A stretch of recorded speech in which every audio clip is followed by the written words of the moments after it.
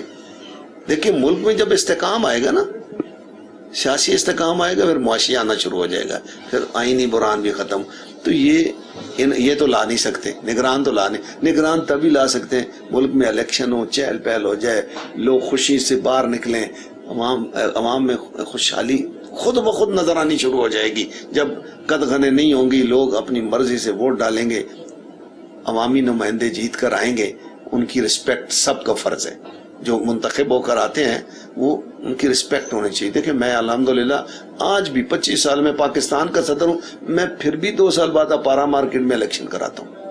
2 سال بعد میں الیکشن جیت کر الحمدللہ اللہ کی مدد سے پھر بیٹھتا ہوں. میں کہوں نہیں میں اب صدر بن گیا، مجھے ضرورت ہی نہیں. عوام کے پاس جانا ضروری ہوتا ہے، آپ کو دوبارہ سے اعتماد لینا ہوتا ہے. ملک کی ایکسپورٹ بڑھانے کے حوالے سے کوئی تجاویز آپ کے ذہن میں ہوں جو آپ ہمارے چینل کے پلیٹ فارم کے توسط سے پورے ملک میں تاجر برادری کو بتا سکیں کہ کس طرح ہم اپنے ملک کے ایکسپورٹ کو بہتر کریں؟ ہماری بدقسمتی یہ ہے کہ ہم نے سڑکیں تو بڑی بڑی بنا دی، موٹر وے بھی بنا دیے، انڈسٹری کا جال ہم نے نہیں بچھایا. یہ ظلم کیا ہم نے. اگر ہم چائنا کی طرح چھوٹی چھوٹی انڈسٹری لوگوں کو اجازت دیتے کہ آپ 5 سال کے لیے آپ کو ٹیکس فری ہے، بھائی لے آئیں، چیزیں لے آئیں، سامان لے آئیں، مشینری لے آئیں، 5 سال آپ سے ٹیکس نہیں لیں گے، یہ ملک مالا مال ہو جاتا. ہمیں چیزیں سستی ملتی ادھر سے بن کر. یہ موٹر وے یہاں سے کلر کار تک بنجر زمین ہے سائڈوں پہ، اور انڈسٹری کا جال بچھا دیتے دونوں سائڈوں پہ. یہ ملک میں ایسے جاتا کہ ہمیں سی پیک کی بھی ضرورت نہ پڑتی. اگر ہم یہ کر چکے ہوتے، اس کو سٹارٹ کیے ہوئے تو ہمیں بنائے ہوئے تو 20 سال سے زیادہ گزر گئے ہیں. ایٹمی ہم قوت ہیں، لیکن ہمارے پاس انڈسٹری تو ہے ہی کوئی نہیں. انڈسٹری چلے گی تو ایکسپورٹ بڑھے گی. اور یہ بھی تو ہمارے ملک کا المیہ ہے نا کہ انڈسٹری میں مشینری چاہیے. مشینری بھی وہ کہیں گے جی ہمیں تو امپورٹ کرنی ہے، جب امپورٹ کرنی ہے تو ڈالر نہیں ہے، تو انڈسٹری کیسے بنائیں؟ دیکھیں گاڑیاں تو امپورٹ ہو گئی ہیں، گاڑیاں تو روزانہ اتنی مہنگی بلڈ پروف آ رہی ہیں، اور چھوٹی چھوٹی مشینری آ جائے گی تو کون سی قیامت آ جائے گی؟ تھوڑے سے پیسوں سے آئے گی. کچھ ہمت کریں نا. دیکھیں ملک کو سنوارنے کے لیے میں آج کی بات نہیں کر رہا ہوں، میں 20 سال پہلے کی بات کر رہا ہوں. ہم نے جناب سینے تان لیے اور بڑے بڑے پینٹ کوٹ کس لیے، 5-5 10-10 لاکھ روپے کے ہم سوٹ پہنتے ہیں، 2-2 4-4 لاکھ کی جوتے پہنے ہوتے ہیں، 10-10 لاکھ کی گھڑیاں پہنے ہوتے ہیں، 20-20 لاکھ کا چشمہ پہننا ہوتا ہے.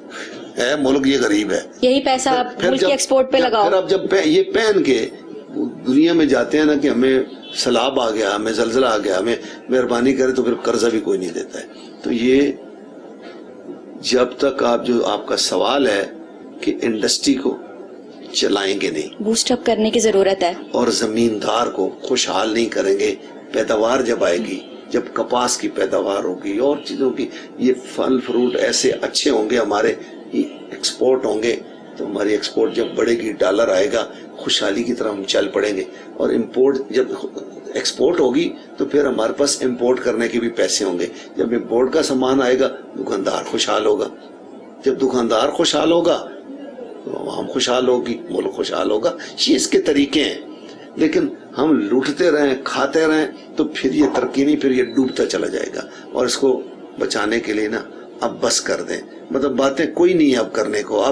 اب ذہنی طور پہ یہ جو اپنے کیا کہتے ہیں فزیکلی طور پہ ہمیں کام کرنا ہوگا، اور آئیں سب مل کے کام کریں اور اس ملک کے عہد کریں کہ آج کے بعد ہم کرپشن نہیں کریں گے، آج کے بعد حرام نہیں کھائیں گے. ویسے بھی اللہ نے منع کیا ہے، جو کھاتا ہے بعد میں غرق ہوتا ہے، بعد میں اس کے بچے عیاشیاں کرتے ہیں، کہیں بڑی بڑی گاڑیوں سے گر جاتے ہیں. آئیں اس ملک کو سنوارنے کے لیے اپنے آپ سے اور اللہ سے عہد کریں کہ یا اللہ تو نے ہمیں جس مقصد کے لیے پیدا کیا ہے ہم وہ کام کرنے کے لیے تیار ہیں، تو ہمیں معاف کر دے. تو یہ ملک دیکھیں، پہلے لوگوں نے اگر حکومتیں کی ہیں نا تو انہوں نے کپڑوں کو نہیں دیکھا ہے، انہوں نے سواری نہیں دیکھی ہے. اگر وہ یہاں بیٹھے ہیں تو 22 لاکھ مربع میل دور بھی انصاف نظر آتا تھا. اب کیوں نہیں ہے؟ اب 2 فٹ پہ نظر نہیں آتا ہوتا. یہ وہ شہر ہے جس کے اندر سارے بڑے بیٹھے ہیں، لیکن اس شہر کی حالت دیکھ لیں،